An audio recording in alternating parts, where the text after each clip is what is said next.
Hi everyone and welcome back to another SpringPod Careers broadcast. Today marks the halfway mark of our National Careers and Apprenticeship Week, and what a week it's been. I'm Louis. I'm Rosie. It's certainly been a week filled with inspiring stories from fantastic employers in the fields of science, technology and engineering. We are SpringPod, a place where young people can discover their future careers. And today we are here at Kier, one of the UK's leading construction development and housing development companies. From hospitals to schools, retail, rail expansion work and so much more, Kier is all about transformation and they're constantly working to make the world around us better. So what is it like to work as a part of this versatile industry? We'll discover that and more as a part of the session, Shaping Your Career with Kier. Our guests today, from different backgrounds, perhaps as diverse as their company and career paths here with Kier. They're here to tell you why you should consider Kier to help you shape your future. We caught up with them a bit earlier today to find out more about them, and here's what they had to say. My name is Abakwe Mokalakadi and I'm a building surveying technician. So I'm Ryan Caller, I'm Assistant Site Manager. My name's Carolee Watkins, my job title is a pre-construction trainee and I'm based at the head office in Tempsford, Bedfordshire. My name's Max Deans, I am an early careers recruitment assistant. So my journey so far is 5 weeks old because I'm new still, but it's been insightful already. First coming into property development and seeing how the project managers work together with the development managers, acquiring land, building on it and then selling it on. Yeah. My journey so far at Kier was started off as a trainee construction manager. I then went on to become a site foreman, now on to assistant site manager. My journey with Kier has been amazing. I've had so many opportunities given to me and been out on site, been in the office. I've had a wide range of things to do, so yeah, it's been good. My journey so far at Kier, I started in April 2018. Within 2 weeks I was enrolled onto the Level 3 Business Administration Apprenticeship. Since then I've attended many workshops for the apprenticeship itself and I'm now at the end point and will be looking to finish in the next couple of months. At school I was more interested in like forensic science and things like that. I actually wanted to be a pilot. At school I was quite a sporty kid and I think that's why I want to go into construction. I've always been very hands-on. So at school I'd probably say I was very organised. I enjoyed planning. Like if it wasn't planned I used to get very stressed out. I'd say my weakness was my confidence. I'd never really like to say hello to anyone or anything. But I think that's really changed through working at Kier. My strengths at school, I'll definitely say leadership. I was head boy and student principal throughout year 11, 12 and 13. Weaknesses, I probably didn't study as hard as I should have done at my A-levels, but I knew I didn't want to go to university and that was probably why. I went on doing civil engineering placements. And then I went to uni to study civil engineering, but I didn't like it after a year, so I changed to architectural technology design. Because of sort of some funding issues, I sort of forced to drop out, and I was looking for trainee surveyor roles because I wanted to do that once I got my degree. And I worked as a CAD trainee and a Revit technician and landed this apprenticeship. Before I joined Kier I was a plasterer. I was self-employed for about 10 years and then I wanted to progress my career and got a job as a trainee construction manager at Kier. So before Kier I done my GCSEs. I went to sixth form for 2 months and then dropped out because I didn't think I could handle the pressure of all the A-levels, and then got myself a job at Kier. My career journey before Kier, I left A-levels in summer of 2017 and went straight into a generalist HR apprenticeship at a different company. I finished my A-levels on a Friday, I went straight into work on the Monday, gave myself a weekend break. I knew I wanted to go into recruitment, so the generalist HR role wasn't really for me. And then I knew I wanted to make a change in March of 2018, so then I made that move over to Kier. Through civil engineering placements I'd done with Vinci and Le Calpine, I'd actually known Kier for quite a while as a very major competitor as well and very established company as well. So when I saw the apprenticeship being in a field I wanted to go in of surveying, it was sort of like spot on what I want to go for. What attracted me to Kier was the degree programme for one. I never thought that I'd go to university and through Kier I had the opportunity to. Attracted me to Kier, I knew I wanted to go into recruitment. The opportunity was there, so I thought I would just seize the day and take it. The thing that attracted me to Kier the most was I had a friend that worked at Kier doing another apprenticeship. She kind of said, like, Carolee, listen, if you're not getting on at sixth form, like, go for this. It's amazing, it's given you so many opportunities, and a job came available. At this point I was really struggling at sixth form. I was like, I don't want to be here. So yeah, I kind of just went for it, and I'd say that's what attracted me the most.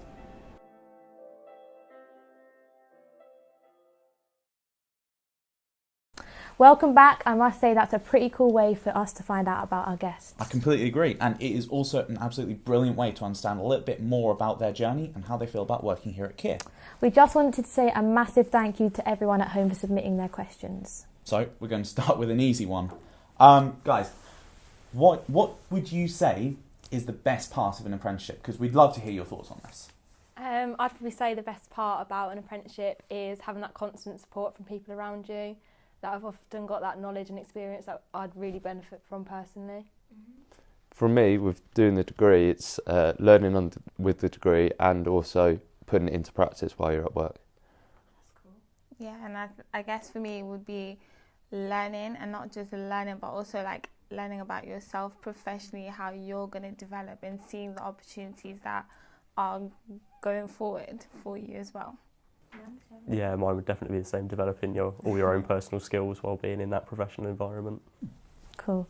Carolee, you joined the programme out of school. How did you find the transition between moving between school and into a work environment? So obviously I'd just done my GCSEs, and coming out of upper school, going into the workplace was like very different. It's obviously very nerve-wracking, but the people, especially at Kier, were great, and straight away I felt like I was part of the team, and I often had that, like, they'd check up on me, make sure I was okay, so it was like great. I can't fault it at all. And Ryan, you're a bit of a career changer, and in your words, you did one of the old school apprenticeships. So, do you think that the new apprenticeship programs offer a more structured approach? Yeah, I'd say so. What I really found useful when I started sort of my apprenticeship with Kier is that they have mentors for yourself when you start. So they're more senior, and they can look after you, make sure that you're on the right track with university work or anything else. It really helps. Abakwe, you went to university and tried a few different alternatives with qualifications. If you had the choice now, would you go back to university or would you go straight into apprenticeship? I would definitely go straight into an apprenticeship. I actually was at the point where going to uni, I really considered doing an apprenticeship. And I just had this stereotype about, like, oh, it's going to take forever to get to where I actually want to be career-wise. So I thought of uni as sort of like a academic shortcut to get into that route. And I think how it's changed, the apprenticeships have changed now. Back then, it was quite in-house qualified as well, which for me was a bit of a downside. Whereas in now, you get academically recognised qualifications, which, you know, stands a lot out compared to back then, and it sort of builds more certainty for you to carry on. Yeah, like it's evolved well. Yeah. I would have definitely gone for an apprenticeship. Okay, cool. And Max, you wear two hats here at Kier. You're part of the early careers team, but you're also doing an apprenticeship. So how do you manage both, and how does Kier help you with the workload? So it's all about putting things in my diary, basically. Time management is quite a key part of it. So my manager is quite nice to me and lets me have most Friday mornings just to allow me to do my apprenticeship work. I'm given quite a lot of other opportunities as well to go out into the business and see things that aren't necessarily part of my job description as well. So yeah, lots of opportunities and lots of support there. That's brilliant. And obviously there are a few myths that kind of plague the construction industry, so we figured, let's get the truth straight from the horse's mouth from the people who work in the construction industry.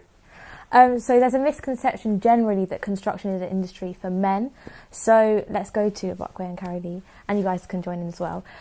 Tell us what Kier is doing to encourage kind of women to consider a career in your industry.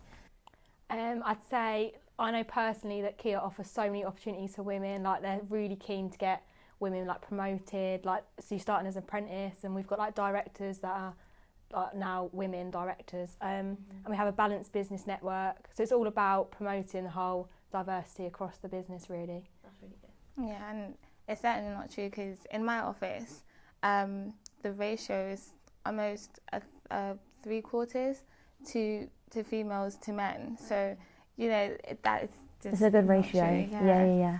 So. Would you guys agree as well? It's like Yeah, definitely. I healthy. work with women engineers, women design managers. It's quite common now in the construction industry. Cool. And Max and Ryan, leading on from that, what would you guys say is the best part of working in the industry for you two? I would say the variety. It's even though I work in HR, it's not specifically in construction. I still get to know about what's happening out on site, and no 2 days is really the same. I'm always learning something new, so my knowledge is ever expanding, really. Yeah, for that, I'm exactly the same. If I feel like I've got a shortcoming in engineering, I'll speak to the lead engineer and go out and do some work with him. I was taught from my first day that if you show willingness and enthusiasm, that you can get anywhere within Kier, and it's helped me so far. Wow. Another misconception is that an apprenticeship in the construction field doesn't really lead anywhere. I'm sure that's not true. Do you, Max? Do you have any kind of take on that? There's definitely room for opportunities everywhere in Kier. We're very big on job families and moving upwards, internal applicants put first, things like that. We're very big on upwards promotion. So there's plenty of opportunities out there for everyone. Actually, for my role, so my apprenticeship is a building surveying one, and currently I'm supposed to float between project managers and development managers. So I'm getting an insight on 2 career paths to start with, and even to each, there's just so much that you learn from about planning and things like that. So, and after that, it's expected to go into the graduate scheme, which, goes into even more details of sort of like where you can specialise in the sort of projects that you can work on. So there's no limit to progression. Yeah, I'd say there's a lot of sort of lateral movement that you can start learning, like I'm doing in construction management, and I know people who have done the same course as me and moved into design and commercial side, so there's a lot of different avenues you can go down. Yeah, definitely, I'd agree. So I came in doing admin, not knowing that I'd fall in love with construction, and now I'm going to move on to the construction contracting operations apprenticeship. So I'll be out on site with the engineers, estimators, things like that. So there's definitely room for progression, 100%. And of course, finally, working in construction is all about heavy tools, and it's not necessarily all for people who like modern technology, and it's definitely not safe. What are your guys' thoughts on that, Carrie Lee? Do you want to start us off? When you say it's definitely not safe, not you personally, but I don't know, safety is at the heart of what we do, and Kier take it really seriously. If you're not going to do it safe, don't bother doing it at all. So we have a lot of health and safety courses that you can go on, whether that's first aid, mental health, and we have lots of inductions out on site. If you don't do the induction, you're not doing it. Yeah, well, I agree with that, and having working on site, what I do in day-to-day life, all the site managers or project managers up to directors, their number one priority is health and safety. That's the main goal out of everything. And then going on to more the technological side, we do a lot of that as well now. We use drones for mapping and surveying, and we use VR headsets and a lot of other computer programs. So. Yeah, so some of the computer programs I've come across is, as a CAD technician, Revit technician, smart, savvy, latest softwares on probably some sleek laptop, and it does, eventually go onto the big diggers, the cranes and everything, but even that, it's implemented in our designs, how you're going to get the crane safely onto site, how you're going to put it up safely and make sure that, we can work around it safely. So it's not only big tools and it's not only unsafe areas, everything is included. I would pretty much echo what everyone else has said. I haven't really got much else to add. I think they've covered it. Thank you for clearing that up. Max, you work a lot with young students. How does Kier help encourage students to consider a career in building, infrastructure and construction? So definitely for the team I work in, part of our role, we are out at careers fairs at all the universities, encouraging people to come and apply for our graduate programmes. We've also got what's on the banner over there, our Shaping Your World campaign. Myself, I'm a Kier ambassador, so part of that is going out to schools and talking to young people all about our early careers programs and things like that, and getting people to sign up for apprenticeships in our grad program, essentially. So there's lots available, basically. Yeah. And obviously, apprenticeships are very important as well. So how have they helped you guys with your personal development? You know, what sort of skills have you managed to develop? Max, do you want to start us off? Yeah, sure. I think I've become more organised since the start of my apprenticeship. I don't go anywhere without a notebook now. I used to be awful at writing things down, but now if I don't write it down, I can't remember it. So definitely organisation. I think being at the property division, there's a lot of independence that I've gained, sort of being trusted that, you know, it's okay for me to set my own work, set my own task, and I'd be left to it and knock it all down, and just feedback and sort of like in and out relationship. Like, you know, you have my individual team member roles and I have my team work roles as well. So that's one of definitely key developments. From my point of view, it's probably confidence. Since working for Kier, I've probably got more and more confidence, and the managers, they're not afraid of telling you when you do something right, and it's nice to have that. I'm probably similar to Ryan. Before I never used to really say anything at school. I hated to put my hand up in class, and now I'll happily go out and talk to people on site. I'm quite confident. I'll just give them the call or whatever, but I would never do that before I started my apprenticeship. What do you think has been your biggest achievement in your apprenticeship so far? Well, I'm only 5 weeks old in my apprenticeship, so I'm quite a newbie. But I'd say this is a big achievement for me to get to this point. I mean, yeah, I've been to uni, didn't work out and done engineering placements and things like that, but I've never sort of given up on construction. And I feel landing this apprenticeship is sort of like spot on for where I want to be. And it's not that stereotype of, oh my gosh, I have to wait until like I'm in my 40s, I'm married and all this stuff to land my career. No, I actually have the opportunity to start that now. I've luckily been here for a couple of years now, and I've worked on some really good projects from university, a prison, schools, and I just like once you've completed the job, you get a real sense of achievement. It's really good. So I finished my business admin apprenticeship last Wednesday, so I'd say that's probably my biggest achievement, is getting to the end of that. Congratulations. Thank you. I'd probably say for me it's going out to all the careers fairs that we've done in the past year, that feeling of talking to students and actually helping them get a job essentially. It's quite a great feeling, and I get a sense of achievement from that. And finally, if you guys could offer one piece of advice to a student who's maybe going into construction, possibly even here at Kier, what would it be? I'd say just go for it and just take every opportunity that you can, because you're always going to learn something, whether it's not the right move there or then, like, you'll learn from that. So yeah, just go for it. Yeah, I'd echo that and just say learn from every single person you work under, because they're all very experienced people and they know a lot more than you do. I'd say don't be shy. I mean, coming into the office and things like that, everyone will know you're new. You could be possibly new to construction, to a working environment, all sorts. So don't be shy. People are understanding, you know, people actually do like considerate of your position. Ask as many questions as you need, because it's all going to help you to settle in and, you know, start on well. So don't be shy. Yeah, mine would be the same. Be really enthusiastic about what you're doing and just grab every opportunity that you can get, really. Thank you. And that brings us to the end of another session. We've had an absolutely eye-opening broadcast today, and it's certainly been brilliant to find out exactly what it's like to work in this industry.